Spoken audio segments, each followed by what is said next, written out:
Hello, I'm Darkwell, Bled, and welcome back to Beyond the Rusted Gate. Today's short story is set during November, and since the month is almost over, I figured I'd better get around to reading it. And so, with no further ado, The Boy in the Tree.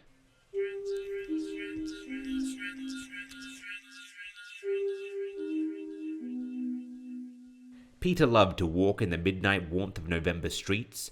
Nighttime never seemed so dark in the summer.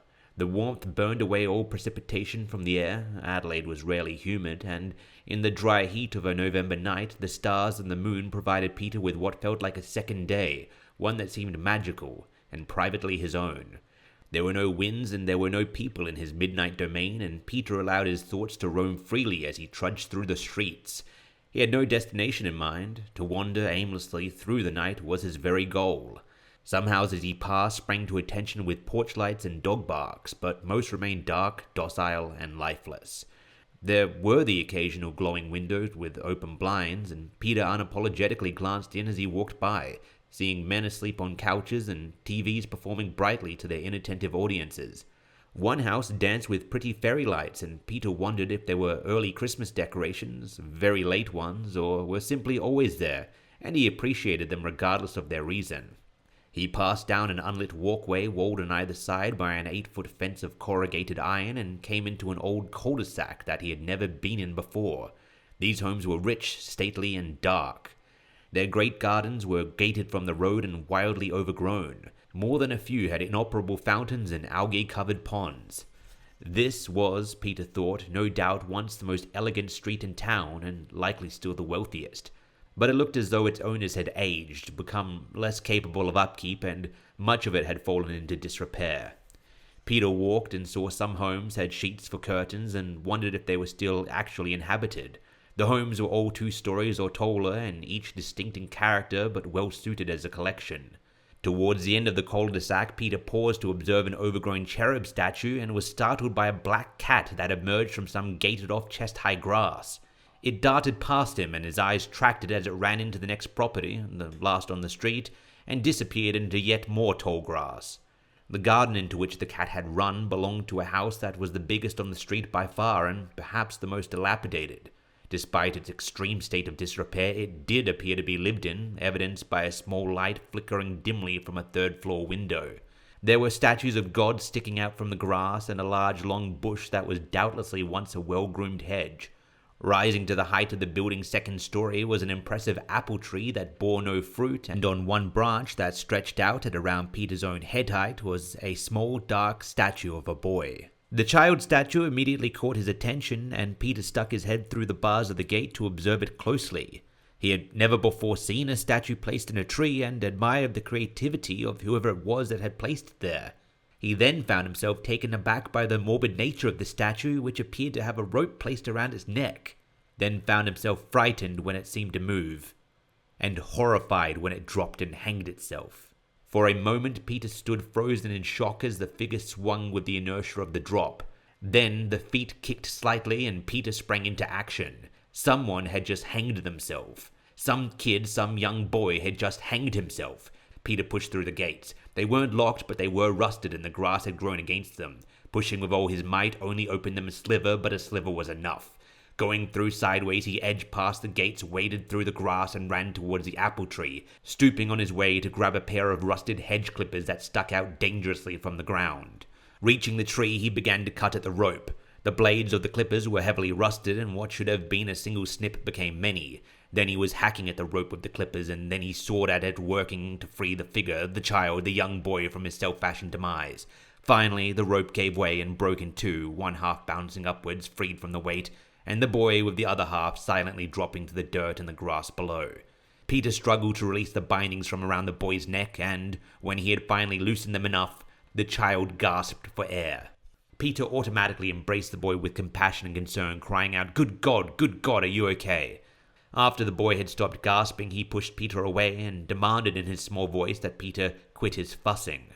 The child was a tiny runt of a boy with dark hair and pale skin and pale eyes to match. In the moonlight, he looked damn near translucent, and Peter found himself wondering if the child had ever been touched by a ray from the sun. The boy became annoyed by Peter's scrutinizing stare and spoke up against him. "Quit your staring," he said. Peter was taken aback. "Are you okay?" he asked. "Fine," the boy said shortly.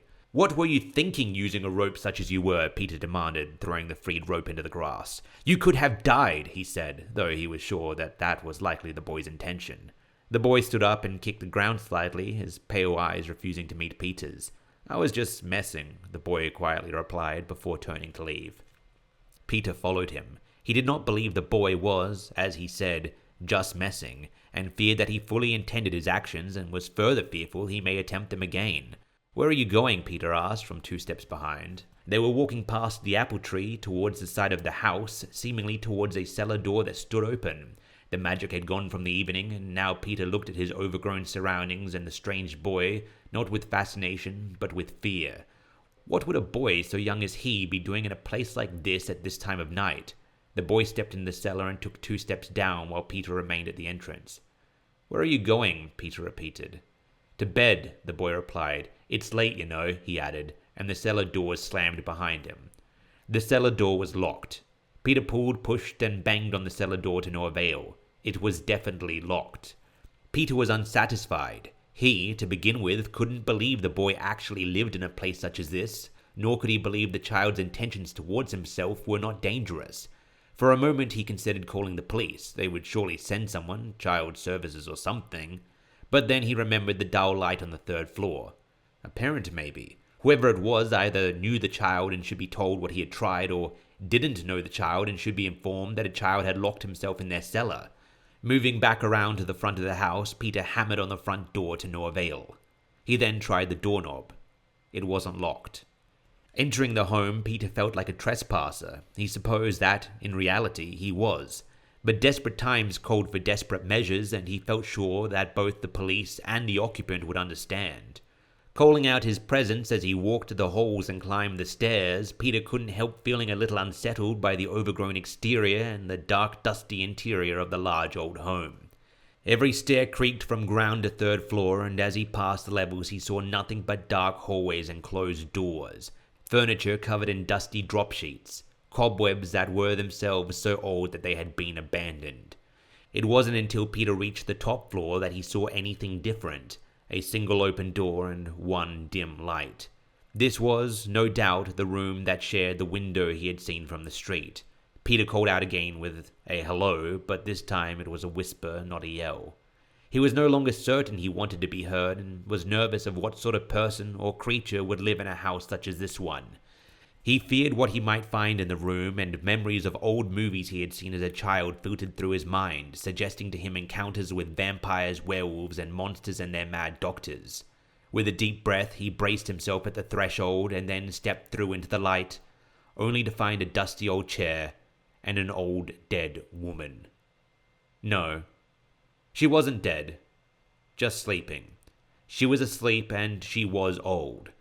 A copy of Robinson Crusoe was open spine up on her lap, and the light flickered from the orange bulb of a standing lamp that looked as though it had been on its last legs 2 legs ago. Said Peter, unsure of how to proceed. "Who's that? What?" cried the old woman, sitting up and suddenly awake. Hello," Peter said dumbly. "If you're here to rob me, you should know I've lost my purse," the old woman responded, and Peter wasn't sure whether or not she was joking. No, I'm not. There is a boy downstairs," he began to explain. Yes, William," she said sleepily, settling herself back down into the chair. "William? Is that the boy's name?" Peter asked, unsure of whether she meant the child or if she, in her confusion, thought that he was William. "William is my twin brother," she said slowly, her eyes now closed. The boy looked no older than 8, and the woman looked no younger than 80. If she meant that the boy was William, then clearly she had gone very senile. "There is a boy in the cellar. I'm worried for him. Do you have a key?" he tried again, fighting to stay calm and unannoyed.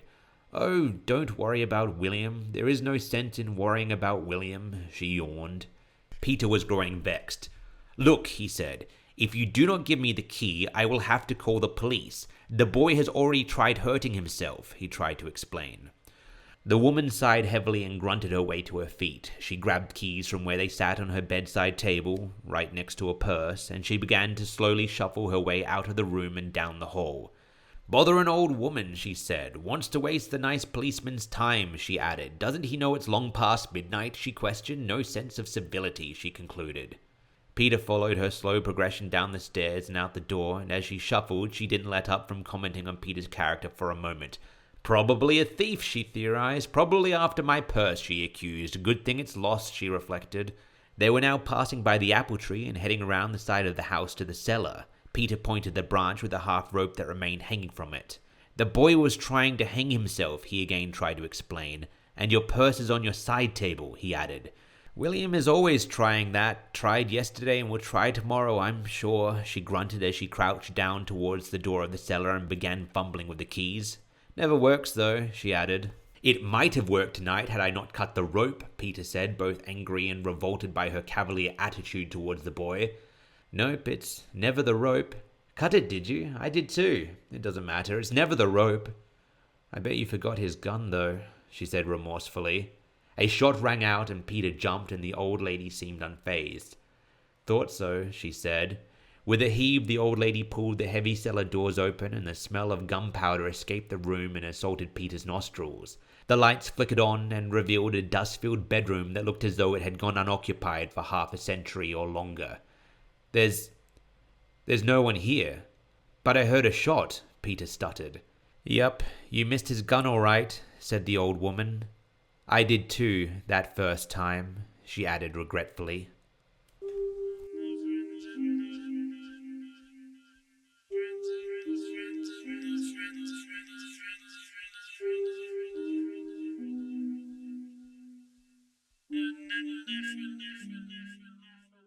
Thanks for listening. That was The Boy in the Tree, and if you would like a copy of this short story for yourself, it exists in paperback format within my second collection of short stories, Screams from Beyond the Crypt, which is available from most online book retailers.